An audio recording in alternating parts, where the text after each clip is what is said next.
Hi guys, my name is Amish Tripathi and I'm the director of the Nehru Centre. The Nehru Centre is the cultural wing of the Indian High Commission in the UK, and we've been in existence for many decades, and we organize wonderful events at this very auditorium, which is in Mayfair in central London. Sadly, as you can see, the auditorium is empty. It has been empty since we were all put into lockdown due to the coronavirus pandemic. But what we Indians believe is that the other side of a crisis is an opportunity. And what we have done at the Nehru Centre is moved all our events online. So now if you attend our online events, every single seat is a VIP seat. Like you get a front row at our events. No trouble of parking, no trouble of travelling all the way. And most practically all the programs that we would do, like literary discussions and dance performances, musical performances, we are doing them all on our online channels. You can register for our newsletter at our website nehrucentre.org.uk. You don't need to write them down, they will be displayed at the bottom of the screen. You can also come to our Facebook page, which is a verified page, the Nehru Centre. You can follow updates on all our events on Twitter as well, the Nehru Centre, that's also a verified account. Or you can come to our YouTube channel, again, the Nehru Centre. We are nothing if not consistent. I hope you do come to our online channels and enjoy the events that we are putting up for you. Thank you so much for all your love and support. Namaste, Jai Hind.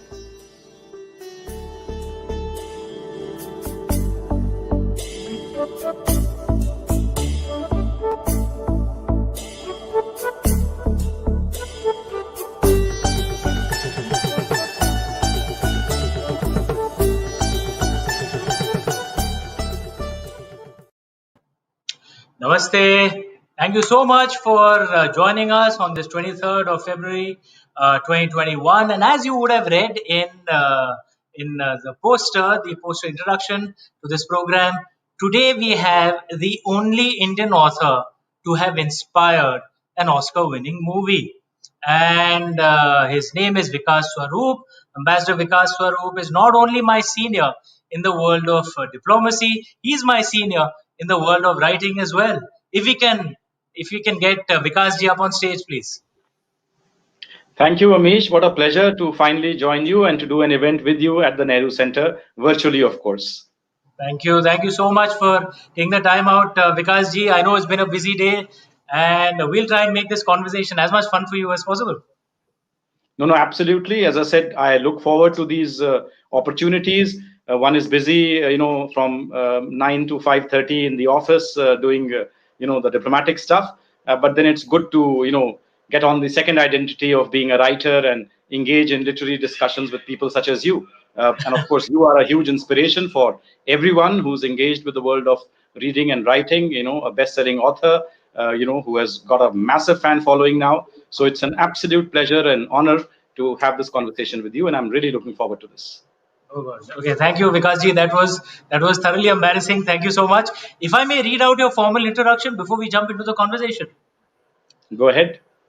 Diplomat and novelist Vikas Swarup is the former High Commissioner of India to Canada and currently Secretary West in the Ministry of External Affairs in the Government of India.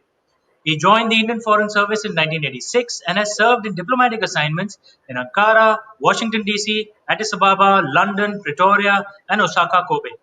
At headquarters, he has served in various capacities, including as Joint Secretary, United Nations Political, and the official spokesman of the Ministry of External Affairs. He is the author of Q&A, which was filmed as the multiple Oscar award-winning Slumdog Millionaire, and Six Suspects and The Accidental Apprentice. His novels have been translated into more than 40 international languages. He has participated in numerous festivals around the world and has written for some of the most prestigious publications, including Time, Newsweek, The Guardian, and Financial Times, right here in the UK, and is a recipient of honorary doctorates from the University of South Africa and Concordia University in Canada. What a CV. Hardly. Because if I can begin right from the beginning. What is not there in your introduction, what many don't know, that you were born in Prayagraj, in Allahabad, to a family of lawyers. And I can imagine the pressure to get into the legal field. Not only did you rebel against your family once, you rebelled twice over. First into the foreign service and then into writing. Take us through the journey. Yes, you're absolutely right. I was born in Allahabad, now known as Prayagraj, and I come from a family of lawyers to the extent that everyone in my family was a lawyer. My father is a lawyer. My mother, who passed away unfortunately last year, was a lawyer. My grandfather was the Solicitor General of India. My uncle is a lawyer. My aunt was a lawyer. Everyone in the family, was in the legal profession. And at dinner time, the only conversation at the dining table would be about what happened in court number so and so, and what case is coming up tomorrow, and that kind of a thing. So my mother actually got fed up with all the legalese that was going around in the house, and she said that if any of my three sons, I have two other brothers, if any of my three sons joins the legal profession, I'll kick him out of the house. So that was the diktat from my mother that enough lawyers in the family already. Now we should pursue different professions. So I, as you know, got into the foreign service. The other two brothers, one became an engineer who's now an independent consultant based in Mumbai, and my youngest brother, he also got into the government service, and he's now joint secretary in the Ministry of Commerce in Delhi. Wow. So basically, in my generation, nobody joined the legal profession. And from Prayagraj all the way to the Oscar stage.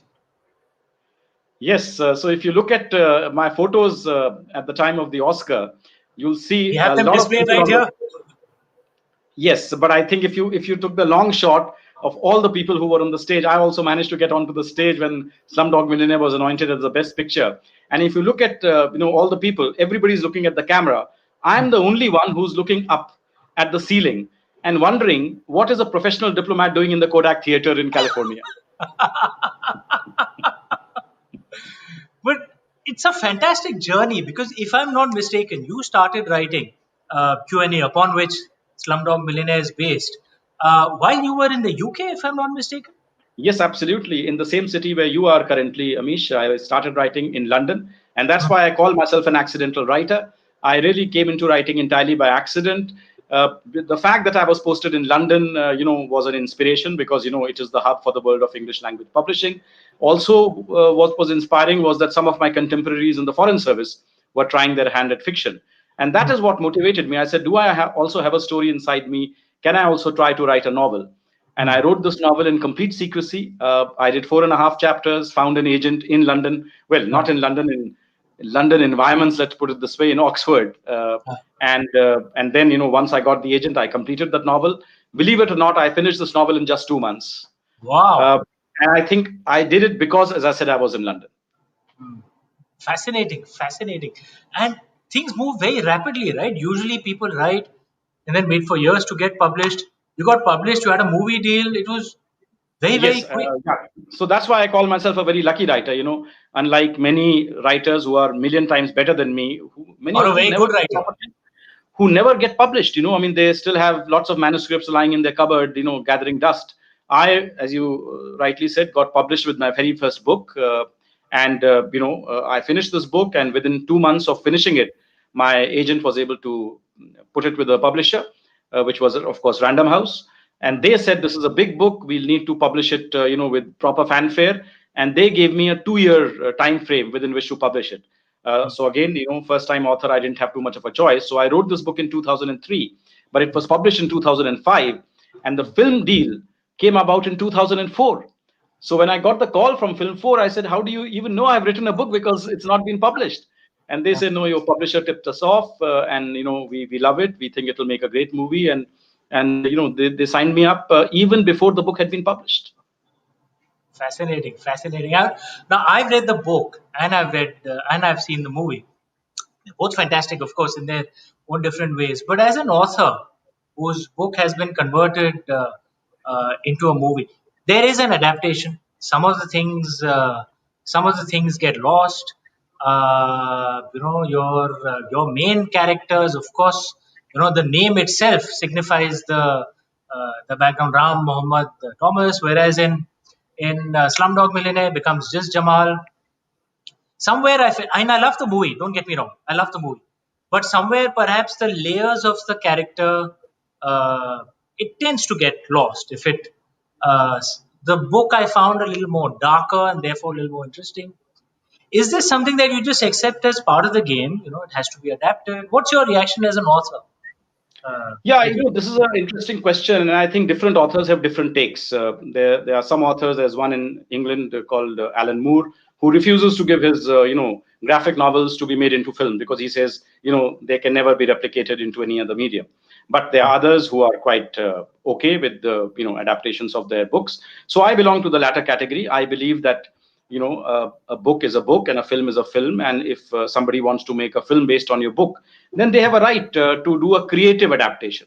By creative adaptation, I mean that they have to remain faithful to the soul of the novel, because if they desecrate the soul of the novel, if they completely mangle the body, then then the final product may be quite different from what the author had intended in his or her book. So I think that's very important. And for me, the important thing was, you see, the USP of this novel which I wrote was the narrative structure. For the very first time, somebody was trying to tell the story of a hero, of a protagonist, through the medium of a quiz show. Nobody had ever told a story through the medium of a quiz show, because with Who Wants to Be a Millionaire, the quiz show suddenly became a very, very important part of popular culture, so to speak. They brought it center stage. It was earlier a very niche, BBC Mastermind appealed to a very niche audience. But because they were offering $1 million or £1 million, suddenly it became part of popular discourse. So because I set my story based on a quiz show, it was a new way of telling a story. I was revealing the layers of my protagonist through every question on that quiz show. So I think the filmmakers, they adapted the narrative structure exactly the same. They took the entire narrative structure. Some things will obviously be lost in a transition. In every transition, even when you move houses, some things are lost, some things are destroyed. So I think I was prepared for this, that there would be some loss.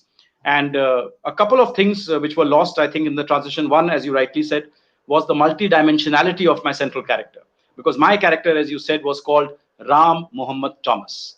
He represented the universalism of India, so to speak, which is a diverse country where different religions coexist, jostle with each other.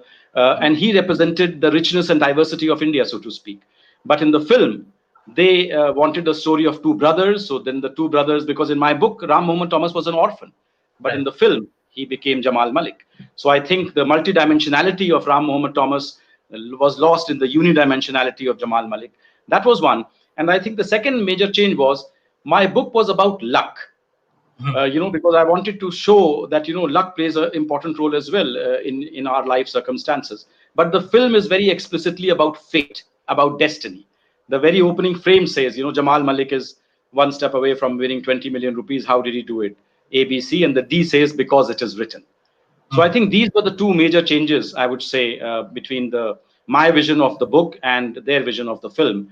But aside from that, I think, it's a well-made film, with great acting, fantastic music, amazing cinematography. And I think Danny Boyle's genius was, how he managed to put together all these elements into a very wholesome and entertaining whole. Yeah, and it captured the imagination of oh, absolutely. Jai Ho, for a moment, became a global anthem. It was playing at Milan catwalks. It was playing in US shopping malls. It was playing everywhere in the world, Fascinating. Now, one also thinks that perhaps you are fascinated by reality TV, because even The Accidental Apprentice appears to be based on The Apprentice. Do you watch, before we go into The Accidental Apprentice, do you watch a lot of reality TV, and do you watch Big Boss? No, I absolutely not. I absolutely detest that program. So, in a way, if you look at Accidental Apprentice, it is a reaction to the dumbing down of TV through reality TV in a sense. And what I'm trying to show is that what you call reality TV is sometimes not even real. Even that is scripted. Even that is staged. What you think you are seeing is spontaneous is all rehearsed lines which have been given as a script to some participants. So, I think the discerning viewer has to be very, very clear as to, what is being presented. Is it real? Is it staged? Is it scripted? And I think part of what I wrote was in response. Even the book was in response to the commercialization of the quiz show format. And that is why I chose a central character called Ram Muhammad Thomas, who's an 18-year-old waiter who does not even go on the quiz show to win that money. He goes for an entirely different reason. Yeah, fair. And in fact, if I'm not mistaken, you actually got inspired into this story by there was a British No, there gentleman was an who had Indian actually. project called Hole in the Wall. All right. It was a project started by scientists at the National Institute of Information Technology, and Hmm. what they did was, their campus adjoined the sprawling Kalkaji slum in Delhi. And Professor Sugata Mitra, who was then working with NIIT, he was very curious to see that can a slum dog, or rather, let's say a slum dweller, can Hmm. children living in the slum, can Hmm. they also pick up the nuances of operating a computer? So Hmm. what they did was they actually carved a hole in that common wall, and they put a computer with a touch screen facing the slum, with a mouse pad and a mouse. And Hmm. then they said, let's observe what happens. Hmm. And they discovered to their surprise that within 3 months, children living in that slum started using that computer. So when I Fascinating. read about it, I mean, this came out in 1999. When I read Ah, about it, to me, it felt incredible. I said, how can a slum kid, guys who have never gone to school, who do not know a word of English, who cannot read a newspaper, how can ah, they manipulate the World Wide Web? And ah. this is called experiential learning, that children, out of sheer curiosity, they are able to, they put two and two together, and Hmm. they start imbibing, and it's very, technology is very intuitive, and then Hmm. they start learning on their own. So Hmm. this was something that sparked my imagination. I said, if a slum kid can Hmm. start operating a computer, then a Hmm. slum kid can also participate in a brain quiz and win. Yeah. So this was one of the sparks, I would say, that led to Slumdog Millionaire, or rather Q&A in its previous Right. avatar. The Apprentice is, I mean, that's also going to, it's been optioned for a series, The Accidental Yes, Apprentice. well, I don't know a series or a film, because right now the second book, with Six Suspects, that is Hmm. being adapted into a web series, and Ah. shooting is currently going on in Delhi as we speak. Hmm. I'm not authorized to speak more, because the company which is going to do it, they are going to make a big announcement, and I have been told that please do not speak anything before we make the big announcement. So unfortunately, I'll be constrained in terms of talking about the web adaptation. And once I think that is done, then, because the same producers have acquired the rights to Accidental Apprentice, then they Hmm. will decide whether Accidental Apprentice becomes a film or it becomes a web series, because the structure of that book is also very, very, Yeah. I would say, conducive to a web series, because there are 7 tests happening in that book, which Hmm. come from the textbook of life. So each of the tests could be one standalone episode in a web series. No, and your books are layered. So therefore, in a series, you have the gift of time. So you can build it. In a movie, Absolutely. it's a very nature of the medium. If you have to crunch things into 2 hours, you have to lose a lot. There's no, Absolutely. And you're absolutely right. Because if the book is very rich, if the book is layered, if the book has multiple characters, then you hmm, cannot follow the character arcs of all those people in a 2.5 hour format. hmm, But you hmm, can follow in a 10.5 hour format for sure. And I right. think Tugmanshu Dhulia, who's going to direct Six Suspects, he's very excited, because he says, now I've got the canvas, because if you're doing 1 or 2 seasons, then Ah, he's got the full canvas to really explore each character in its depth, and follow the complete arcs of their hmm, character from beginning till end. hmm. No, you have to forgive me. I'm so sorry. I haven't read Six Suspects as yet. Look forward to reading it. And I'm sure Himanshu Dhulia is a fantastic director. Whenever it gets announced, we must do another program at the Yes, we Nehru must Centre. do. In fact, we must get Tigmanshu also. And don't forget, he's also from Prayagraj. Oh, there you, my father's family is originally from Kashi, not too far away. Not too far away, exactly. So we are all UPites at least. All Puraviyas out here. Yes. If we are speaking of where we are from, if I can spend a bit of time, Vikasji, on your personal life as well. Your wonderful wife, Aparna ji, who I find supporting you, regularly on Twitter with very, very kind, generous tweets. You guys have been married for so many decades. How do you still keep it alive? No, no, I think, she's my biggest strength. There's no doubt about it. In fact, right now I'm under her shadow, because I'll just tilt this, and then you'll see this is a painting by Aparna. It's Oh, called Three wow. Sisters. It's one of my favorite pieces of her artwork. So, the house is full of her paintings, and, it's very, very inspiring. And she's the one, I think, who keeps me grounded. She, of course, is my biggest cheerleader, as you have yourself said. Even before I have tweeted about my conversation with you this evening, she had put out two tweets already. And it's good to have somebody who's also creatively inclined. She reads a lot. I think she's now into photography as well. In fact, the lighting you are seeing on my face is again her creation. So it's great to have a partner, with whom you can share everything. We can share, and we both like to laugh a lot. So I think it's fantastic to have someone like her. And I have thanked her in the book, of course. In The second book was dedicated to her. In the first book also, I've said that thanks to my family, they gave me the space to begin this project and the strength to complete it.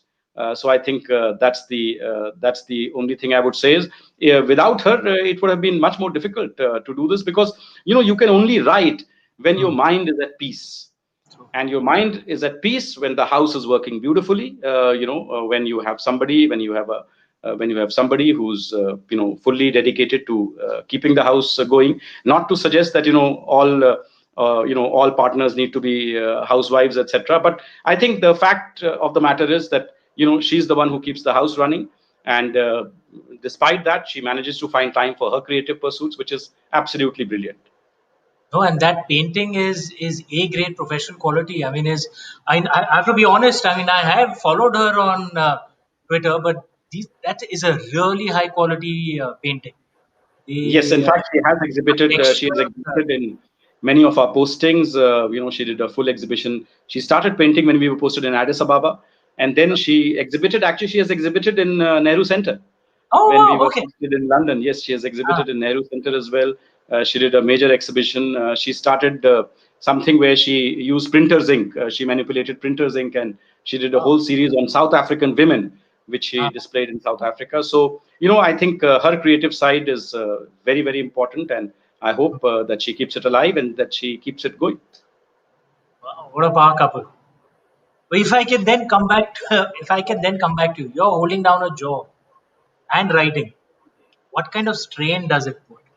And also the kind of job that you have and the writing that you do. There sometimes a job feeds into the writing if you're in the same space. Whereas you, Vikas ji, they're two completely separate worlds. You almost have to be a different person. The kind of job that you have. And then when you're writing. A, how do you find the time? B, how do you manage the separation? Yeah, so I think it's very important because, as you rightly said, my books have nothing to do with my diplomatic life. In fact, my Hmm. books are quite undiplomatic in a sense. So, for me, the important thing is the compartmentalization. And I always describe myself as a diplomat who write, not as a writer who's masquerading as a diplomat. For me, the job comes first. And that is why, if you have seen, my last book came out in 2013. So Hmm. I've not written for almost 8 years now. Why? Because I have been in, the job has been so important, because once I returned from Japan, where I was posted as consul general, where I finished my third book, The Accidental Apprentice. Then I came back to Delhi. I became the external affairs spokesperson, which is a 9 to 9 job, 24/7, even Saturday and Sunday. So there was no time to even think about creating. Then from there I went to Canada, and I thought, okay, I'm going as High Commissioner. Maybe I'll get my weekends free. And of course, I did not reckon with the Indian diaspora in Canada. So every weekend I was doing Holi, Diwali, Eid, Tej, Good Friday, Onam, Pongal, all these things. So there Ah. also there was absolutely no time to create. But it's not for me. Creativity is not just writing down something. Creativity is also reading, watching, seeing. As long as your brain keeps ticking, as long as ideas keep coming into your head, which you keep filing away, somewhere or the other you will find the time to write it. And I think it all depends on time management.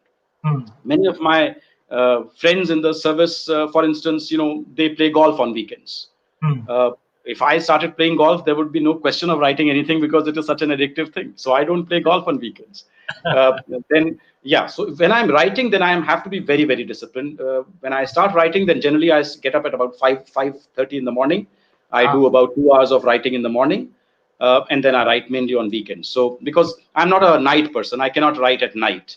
And I'm also not the type of writer, there are writers who can write in the crevices of the day, as they say, 10 Hmm. minute yahan mil gaya, you get 10 minutes here, 15 minutes there, you write down. Maybe you are that kind of a writer, because I Oh. really admire your perseverance. I mean, you are also holding down a very, very important job, Amish, director of the Nehru Centre, doing brand building for India, day in and day out. And yet you manage to come out with a book almost every year, sometimes maybe two books a year. That's really incredible. So hats off to you. So for me, the important thing is the compartmentalization, and the job comes first. The writing part is secondary. That's the way it has always been, and that's the way it will be till I retire. Mm. There are many among our audiences who do write as well. If we can go through your process, that you said that you're a morning person, as am I actually. My brain shuts down after 10:30. I can't do anything. Hmm. I normally am asleep by 10:30. I'm a boring person. But is there what's the process? Is there anything that you do, any rituals that you follow? How do you evaluate what are the ideas? As we'd spoken once, one of the things with taking individual book ideas is, what if you commit yourself to something and then you write 8 months and you realize, my God, this is a complete waste. Correct. Correct. So So I think, what is you're your absolutely. process? How do you evaluate? How do you write? Take us through that. Yeah. So I think the first thing is, what you are going to write. I think let's separate the process. First is, what are you going to write about? The choice of the subject is very, very important, because that is going to determine your next maybe 1 year or 2 years, as long as it takes you to write it. Because once you have decided, okay, I'm going to write a story based on a slum kid, or I'm going to write a story based on a Bollywood actress, or I'm going to write a story based on a super rich businessman, whatever you decide, because then you have to do a lot of research. Because many of the, if you're not writing autobiographical, then you have to research. I mean, I'm not from, as you know, I'm from a lawyer's family. I'm not from a business family. So if I'm writing about a business family, then I have to understand what makes a business family tick. I mean, at the end of the day, I believe all human beings have the same dreams, desires, aspirations. Sure. The mental processes are the same. But to create a convincing backdrop, you need to understand. For instance, when I wrote The Accidental Apprentice, it's a book about a CEO who offers his empire to a completely raw 23-year-old girl, saying, I want to make you the CEO of my $10 billion company. So I had to understand what are the attributes of being a good CEO. I read at least 20 to 30 books on commerce, on what are the attributes of a successful CEO. I read books even by Lee Iacocca and people like that, just to understand, just to get into their mind space. How does a CEO think? How does a CEO look at the world? And try to look at the world from those eyes. So that is the first part. That once you have decided what you are going to do, you have to do a lot of research on that, so that you create a credible backdrop. The emotions and all you can conjure up, just put yourself in their shoes. But to create a credible backdrop, that's important. And the second thing is what you write. One is, you have decided the subject, how you write about it. I think it was Ernest Hemingway who said that the most important attribute for a writer has to be, he has to have the bullshit detector. That, what you write, sometimes when what you have written, in the immediate aftermath of that, you cannot evaluate how good or bad it is, because you would not write if you thought it was bad, correct? Why would you write something which you thought was bad? But only when you read it after a gap, when you read it as a reader, not as a writer, then you can really evaluate that, is this crap or is this good? And if it is bad, then you have to strike it out. And that is why many people say that good writing is actually rewriting. That you write what you have, you write what you write, and then you read it, and then you decide whether it is worth keeping or it is worth discarding. So the good thing for me is, when I actually do write, there are very few things that I need to cut out, because when I write, I write in a very concentrated space, and then most of the stuff that I read subsequently, I generally tend to retain. I don't because then, as I said, I would never have written Q&A in 2 months, because then I would be doing draft number 37 or draft number 38. So when I do write, so for me, the thing is, I have to let things cook in my head for a long time. I have to work out the character arcs. I'm not writing anything at all. I'm just thinking about things, that if I do this character, where will he go from A to B to C to D? And then once I have decided on the character arc, then I do my research, and then I start to write. So, and as I said, the most important thing is the peer review is very important, because if you show it to, your parents or whatever, they will of course say, oh, it's fantastic, beta, what a great job you have done. But only when you get objective advice, whether what you have written is worth publishing or not, then only you will know, whether what you have created is something which will appeal to others or not. Because writing is about taking risks. Because you are really saying that the stuff that I have in my head is stuff that is going to appeal to other people as well. And you have to take that risk to find out whether that will appeal or not. Very true, very true. But you keep it all in your head. You don't make notes. You don't. No. If you look at even Q&A, very marginal notes and all that. But what I have started doing is, now that phones have the notes facility, sometimes you get an idea in the middle of the night. And what I have seen is, I have lost many good ideas because I did not have a notebook in which to jot it down. Because unless you transfer it from short-term memory to long-term memory, you lose that idea. So now, as soon as an idea strikes me, I open my phone and I quickly jot it down on the notes pad on the phone. This way I retain it, and then later on that can be the spark for something in your imagination. So I'm assuming there are many good ideas waiting to be written. As a reader, Yes. I'm waiting. No, so I was just going through my folder of novel ideas, and there, believe it or not, there are 45 of them. Whoa. So I have to decide now which one of these am I going to use. There are audience questions also coming. Vikas ji, Yes. if you don't mind, we'll just keep asking them as well. Absolutely. So there's one from Prashant Kumar. Can we expect a Q&A sequel? And if yes, how soon? Well, Prashant, my publishers were after me to do another Q&A as soon as Q&A became a pretty big hit. It got translated into so many languages, became an audiobook, a radio play, a film, of course. And I rejected that. I said, because if I'm only going to do the same characters, it means I have no other ideas in my head. But so Q&A I will return to when I have no other ideas left for me, because that I know is a surefire. Once I do Q&A, I can go back to the character arcs which I created, in 2003. So that is something, as I said, Ramban, the last ditch option. Slumdog Billionaire with a B. Anything is possible. Look, my book was called Q&A, so it will be another Q&A then. Yeah, I mean, please keep firing your questions away, audience. We'll certainly ask them to Vikas ji.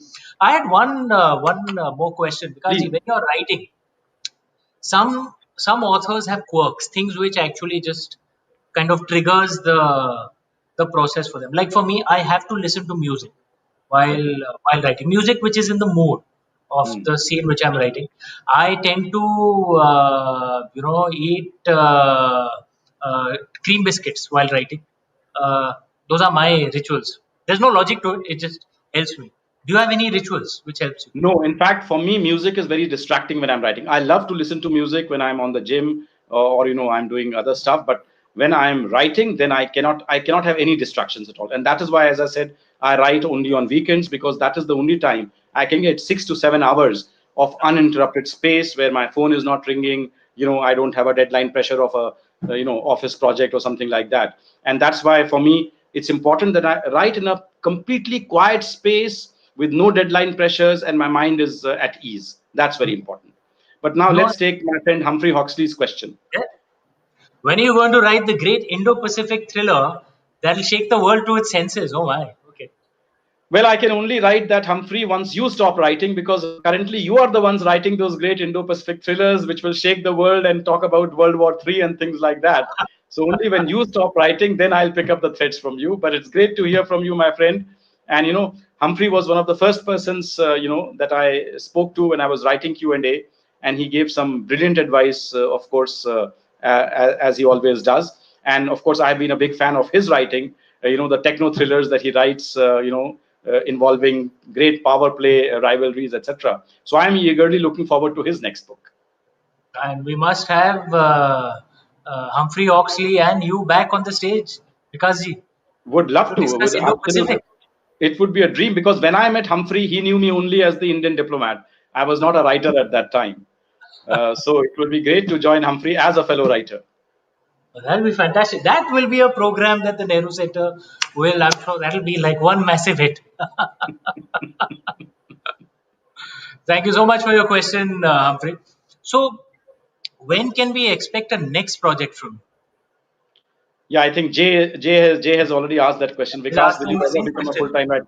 Well, Jay, the good news is my retirement is coming up pretty soon. And, once I am retired from government, then, the whole world is my oyster. And then, as I said, I can get on to writing full-time. So I'm looking forward to that. And you have a place here in London then to come and write? Great. Okay, please offer me At a least, residency. at least till I'm here.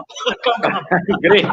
Okay, excellent. So I've already got my digs, sorted for London. So yes, because London was a great inspiration when I was writing Q&A, and maybe London will need to inspire me once again. But right now, I don't think London is the right place for me to be in with your UK variant causing havoc all across the world. Yeah, but fortunately, things are now getting under control. The vaccination has taken off. There's a question, Vikas ji, from Anisha. When will you write your next book? I miss your writing. Okay, it's the same question, but there's a wonderful compliment. You are a genius, which I agree with, Anisha.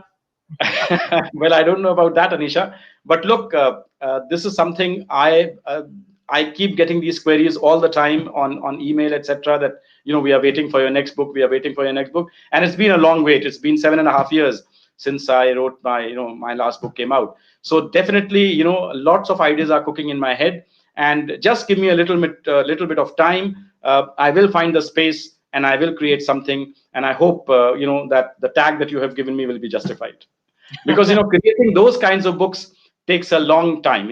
All three of my books, there is a peak at Indian society, but at the end there is a big reveal also. So writing those kinds of books, which I call social thrillers, is very difficult. The modern book is, you can just end the book wherever you want. There is no resolution as such. It is just a interplay of emotions, one character talking to the other, and you can just end the book wherever you want. But my books, there is a clear cut resolution, and there is a surprise at the end.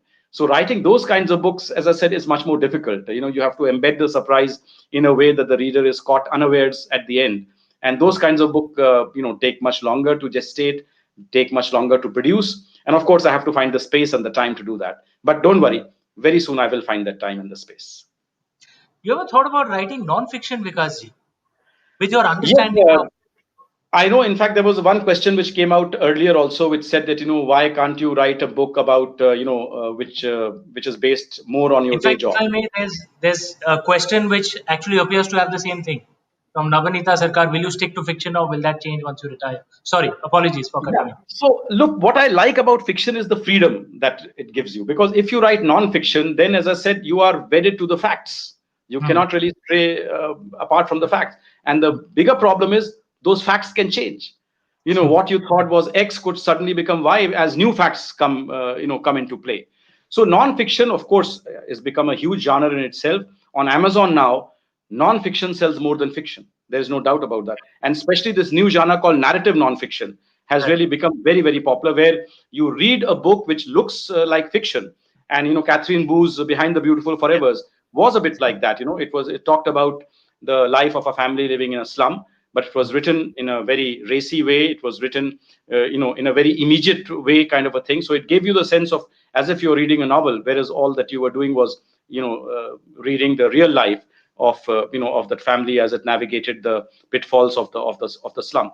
So it is something that interests me. I wouldn't I don't think I should say I would rule it out, but currently what interests me more is fiction, because in fiction, as I said, there are no limits at all. I mean, nothing stops me from writing a book about a movie actress in Ecuador, for instance. As Hmm. long as I can create a believable backdrop, as long as I can create a background and get into what makes Ecuadorians tick, so to speak. So that is what I love about fiction: the freedom that it gives you to appropriate characters that you don't own at all, that don't belong to you at all. That you can, as a middle class person, you can write about the upper class, you can write about the lower class, you can write about the middle class. And I think that's what I love about it's almost like the Windows advertisement. Where do you want to go today? But I guess Vikas ji, where that also comes from is because the world is changing so much these days, and you are a thinker and you're articulate. So if you have books which kind of explain what is happening, geopolitical level, I'm sure there'd be a lot of readers who'd be interested in listening to Yeah, it. but except Amishji, there are thousands and thousands of geopolitical experts who are already doing that. Right. There's a question from Prashant Kumar. Do you consider yourself more of a writer or more of a diplomat? I already answered that question, Prashant. So I don't know whether you were listening carefully at that time. I said I call myself a diplomat who writes. So for me, the diplomat part, the diplomacy bit comes first. The writing bit comes second, and that is precisely the reason why I have not written for the last so many years. Another question from Sanjay Garg. Have you ever tried your pen on poetry? I really admire poets because poets are able to compress thoughts into a frame which is which could either be blank verse, it could be rhyme, and I think that is really remarkable. No, I am not a poet. I do not fancy myself a poet. I love to read poetry, but I think poetry is incredibly difficult, is incredibly hard. So I don't fancy myself as a poet, and I don't think I'm going to be trying my hand at poetry anytime soon. You read poetry in English or Hindi or Urdu or No, what I've language? read poetry in Hindi, or I've read Mahadevi Verma. I've read Agge. I've read a lot of Hindi writers as well, and I read poetry in English as well. I mean, these are the only two languages that I can be comfortable with. But now there's another question from Anisha Karina Kohli, that how long did Accidental Apprentice and Six Aspects take to write? So as I mentioned at the very beginning, the first book took me just 2 months. But I think that's the advantage of being the first time writer, that you can write unself-consciously, without any fears of failure, or how you are going to be judged. There's no yardstick. But I think that advantage is only accruing to a first-time writer. The second book and the third book took me a year and a half to write. Each one of them took me a year and a half, and I think that's the standard for me at the moment. It's about a year and a half, uh, from the start to the finish. Hmm. From from when you start writing or from when the idea strikes you? No, I think I would call it from the time I start writing, because as I Okay. said, because I'm a weekend writer only, so it's not as if that I get every day to Hmm. write. Then I can only write on the weekends. And Hmm. Six Aspects, you have not read it, but it's a very, very complex book. It's about six different characters who are Hmm. each narrating their stories to you in their own voices. So one Hmm. is a diary entry, one is a phone transcript, one is a first person narrative, one is a third person narrative. So I was constantly changing perspectives every 30, 40 pages. So it was a Hmm. very, very difficult book to write. And at the end of it, I said, thank God I did not land up in a lunatic asylum, because I was living with six different characters in my head. And because, as I said, I chose a very complex theme. It's a story which is based on a murder investigation. So the Right. chapters are as per a murder investigation. So you start with murder, suspects, motives, evidence, Ah. solution, confession. These are the sort of, what should I say, the chapter markers. And then Right. within those, each one of them has six subsets, the Ah. stories of these six characters. So because it was such a complex subject, it took me a year and a half to write, and I had to research massively. Even Imagine. Andaman tribals, I had to research Andaman tribals. I had to research eunuch traditions and customs. I had to research a forklift operator operating in Texas. All kinds of stuff I had to do research on. So it took Ah. a quite a long time. Well, it's a bit like Rashomon six times over. Have you seen Rashomon? Of Uh, course, I see. Yeah, Akira but Kurosawa's Roshan, Six yeah, Sense. but except that it's not as if that they are six different. That they are all talking about the same event from six different Acha. perspectives. No, Okay. what happens is six different people land up at a party where the Ah. host gets shot. So Ah. they're all arrested because all of them have guns with them. So the Hmm. question is, why did they have a gun with them? Which of the guns was used to shoot to shoot the person in the farmhouse? Which one of them is the murderer? So the idea is, the framing device is to use these six different people with their own takes on India, not Ah. on the on the On the murder scene as itself. such, but there Okay. are six different people who are telling their own journeys of what happens to them. And Ah. two are outsiders. One is a tribal from the Andaman Island, one is an American from Waco in Texas, and four are insiders. So the idea was to Waco. give a more composite image of contemporary India as of that particular time. From Waco, Texas, where the FBI. Yes, where the famous Oh wow. massacre took place. Okay. Yes, absolutely. Okay, I'm, one of the readers. I just saw that is he's ordering his copy of Six Aspects right now. As am I. As Great. soon as this event is over, I'm looking forward to reading it. Prashant Kumar, he's just ordering my copy of Six Aspects. Wow. Thank you so much for adding to my royalties. If okay, there's another question from Anisha. Who is your favorite author, Indian, British, and what is your favorite book? Favorite author besides me, of course, because I'm Yes, of assuming course. Yeah. I mean, of course, I have to say favorite author is Amish, without a doubt. Look, outside for of me, me. it's not so much favorite author. As I said, different books have appealed to me, different genres have appealed to me. I like books which are well written, which have strong protagonists. Let's put it this way. And I like writing which is very precise. For instance, J.M. Coetzee's Disgrace, I Hmm. thought was, such a laconic book. which it captured South Africa at a particular moment, when apartheid was just finishing. It captured it beautifully. Similarly, Paul Auster, his books, I love his style of writing, but then he does not believe in resolution at all. So, as I said, it's difficult for me to say, who's my favorite author, because sometimes your favorite authors also tend to disappoint you, in the sense that, their later iterations may not be as good as you thought. But as I said, I like books which are well written, which have strong protagonists, and especially I like books which are first person narratives, because then there is a sense of immediacy. You have that person telling you their story, so to speak. And in terms of favorite books, of course, I have plenty. I think if you look at some of my interviews, I would have listed a lot of them. It ranges very eclectic. It ranges from Bram Stoker's Dracula, which was truly the most terrifying book I had read, and I think I read it when I was 10 or 11 years old. Oh wow! Okay.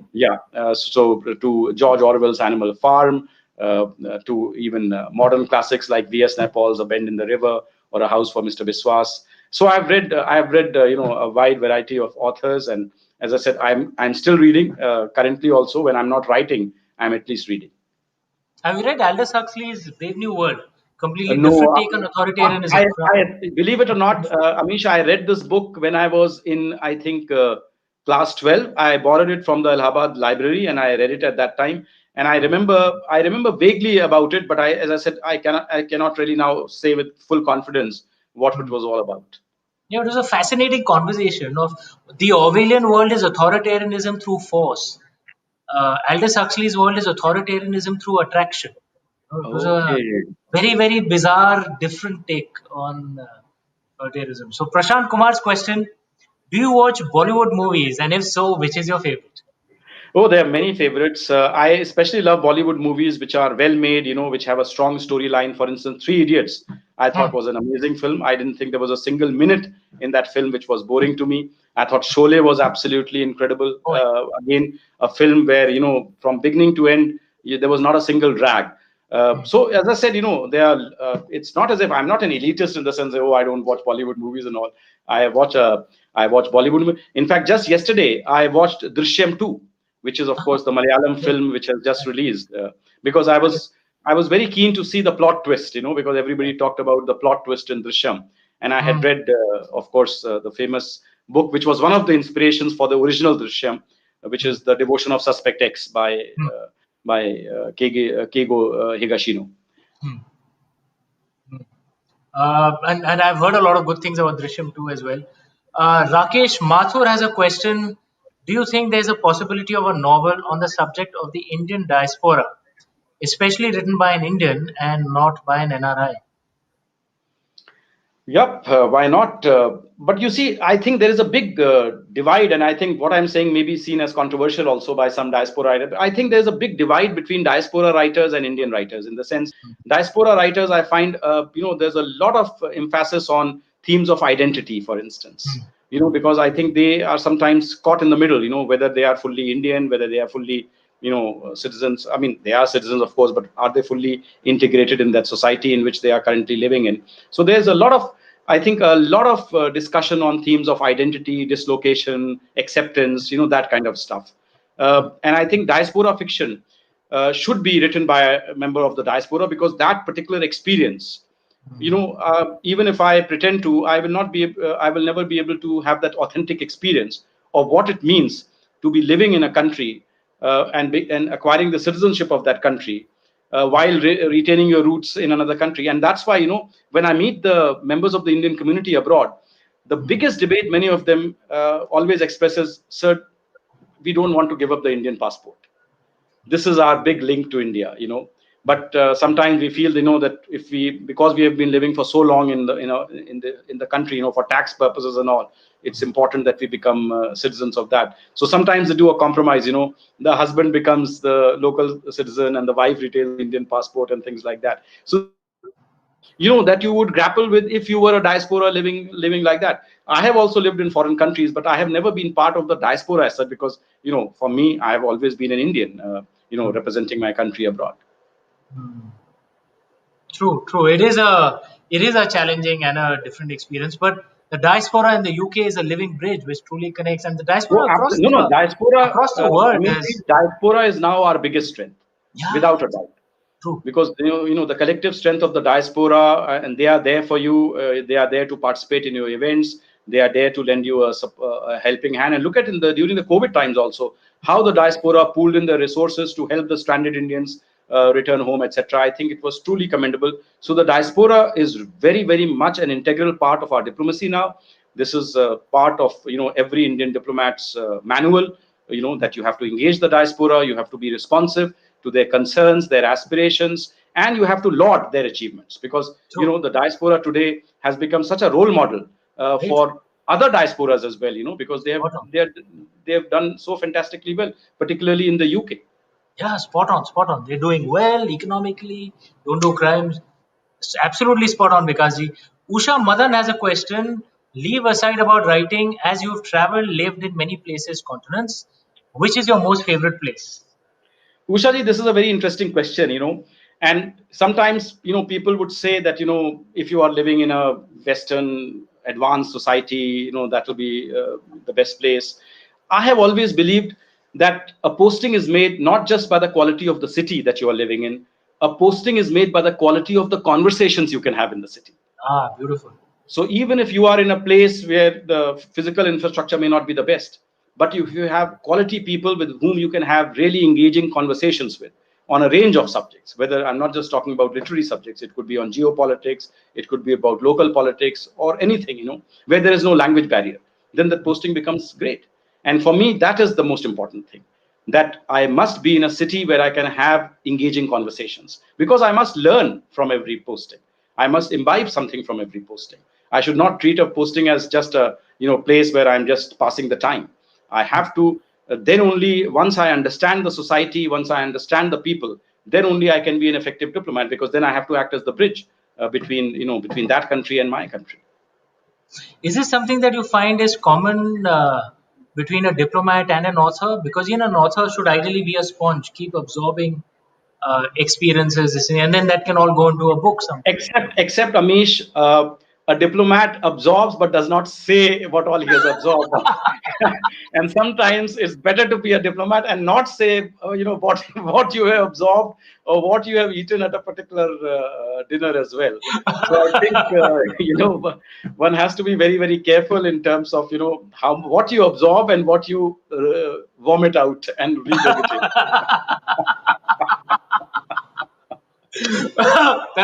that was a fascinating, that was a brilliant answer. Can I ask something that may be a little undiplomatic then? If Aparna ji is there, can she come on screen and just say hi? Aparna ji, can you come on screen and say hi? To our audience. Oh no, Aparna says no, you can't do this. She's not dressed for the occasion. Fan following to Amish. And she says she has her own fan following. She can't be, you should have told her in advance. Then I think. Next time. She should be prepared for it. Next time. Thanks, Jay. Jay Vishwadeva is saying, give my warmest regards to Aparna. Warmest regards to Aparna ji. Aparna ji, warmest regards from me as well. And my compliments maybe you can do audio. Amish, that was very well done, and I'm so happy only you could have done. I've never heard this amount of praise in my entire life. 3 decades I've spent with him, but well done, you. Okay. Let me add to the praise that painting is rocking. I absolutely love it. And on that note, let's show it once again. Yes, let's see that painting once again. I'll get out of the way. Awesome. And there it is. The way the colors have been used, oh man, it is beautiful in its creativity. Amazing. Super. Thanks, Amish. Thank you so much. And thanks, Jay. Thank you so much, Amish. I think this was absolutely one of the best conversations I've had. And as I said, it was really a dialogue among two friends. We didn't have to rehearse anything. We just spoke spontaneously. So it's always a pleasure to speak to you. Thank you for the terrific work you're doing at the Nehru Centre, keeping Indian culture alive and well and kicking. And more power to you, more strength to you. And let's hope we get another opportunity to speak to you if I produce another book. And I'll come also. Yes, we are looking forward to that, Aparna ji. Vikas ji, thank you so much for coming on our platform. All of you who are watching, Vikas ji's books are available. You can see the covers right out here. I have read all of them except Six Suspects, which I'm gonna order right now. Those of you who haven't read it, shame on you guys. Order it right now. They are available all over the world in 40 languages. Order it Amit, and feed. I am hereby offering you the job of my publicist. Right, pleasure. Thank you so much, Vikas ji. Thank you so for coming much. on. What an absolute pleasure. As I said, stay safe, stay well. And to all those listening, please stay safe from the pandemic. Get vaccinated soon, and hope to see you, anytime soon. Bye-bye. Bye, Vikas. Bye.